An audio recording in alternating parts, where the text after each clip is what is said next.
Hello, welcome to my channel.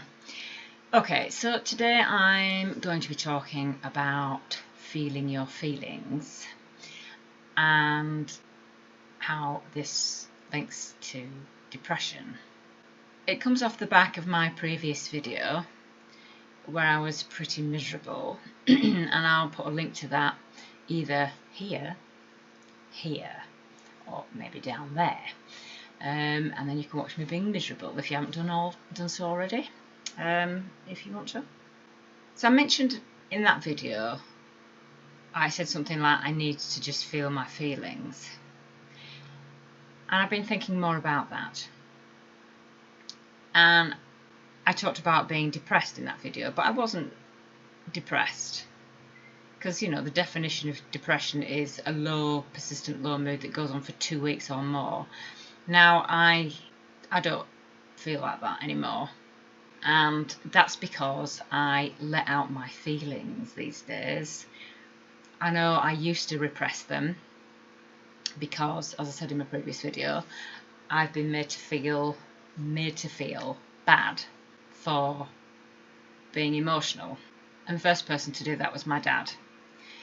And I think really it's because he was a sensitive, emotional person too, and he didn't accept that in himself. So when I displayed feelings and emotions that he recognised and didn't accept in himself, he couldn't accept them in me. Because generally we can struggle to accept things in other people that we don't accept in ourselves. And he didn't know what else to do. So there you go. But of course that didn't have a very good effect on me. And I'm not unique in that. That happens a lot. Even nowadays, in the 21st century, I've witnessed little boys being told to stop being such a girl when they're crying, or stop being a sissy, or whatever. Basically, they're given the message that it's not okay to feel what they're feeling. And and it's not just boys, we all get it, obviously. That kind of negative response to just being human, because emotions are what make us human.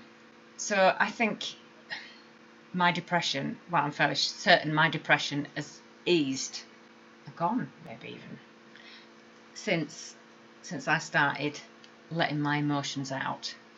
And it may be the case that it could help you too, if you can recognise yourself in this. If you're somebody who struggles to let your feelings out, to feel your feelings, A, because of other people's responses, reactions to your feelings, or B, because it just hurts like hell, then you could be depressed because of it, and you need to feel your feelings. And I know it's hard for the reasons I've mentioned. I know for me, my challenge now is accepting my feelings, because I'm a sensitive person, and when you're sensitive you react to things maybe that other people don't, and other people don't necessarily understand why you're acting in such a way or reacting in such a way to things. But that's their problem. It's not my problem, it's not your problem, it's their problem. But the thing I've done is blame myself and felt like a bad person. There's something wrong with me for having these feelings. But there's nothing wrong with me, it's just who I am. But I'm saying that, and that's coming from an intellectual place. There's still a part of me that struggles with that, struggles with believing that. But I have to get to the point where I think it's okay for me to feel whatever I feel. If somebody else doesn't like it, it's their problem and not mine. That's not to say that I'm condoning, going out and smashing somebody's face in because I'm just expressing my feelings, because obviously that's not okay. You've got to find a constructive way to express your feelings. But we need to let things out.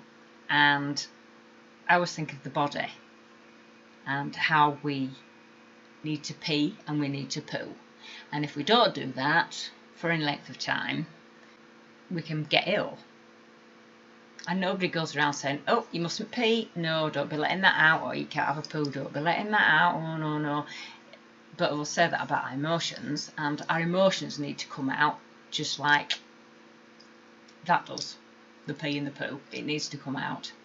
And we get ill, we get emotionally and mentally ill, I think, when we don't let our feelings out. And depression is one of the consequences of that. And the thing is about modern medicines as well, they kind of dampen down our feelings.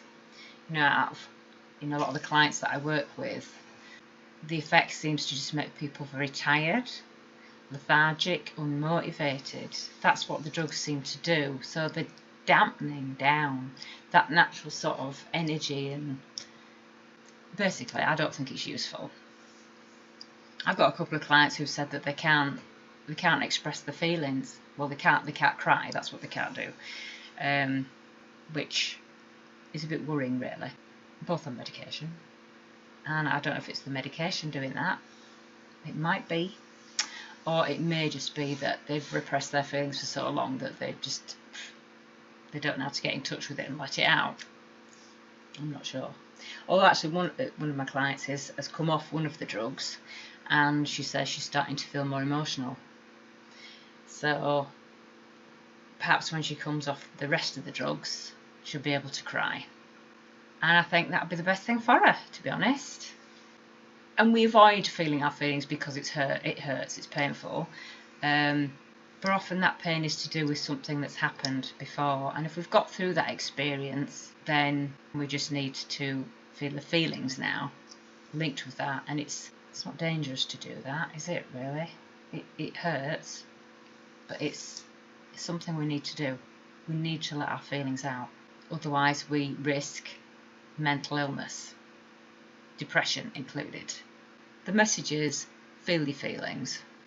Don't feel bad about having feelings, because it's natural to have feelings. It's normal, it's part of being a human being.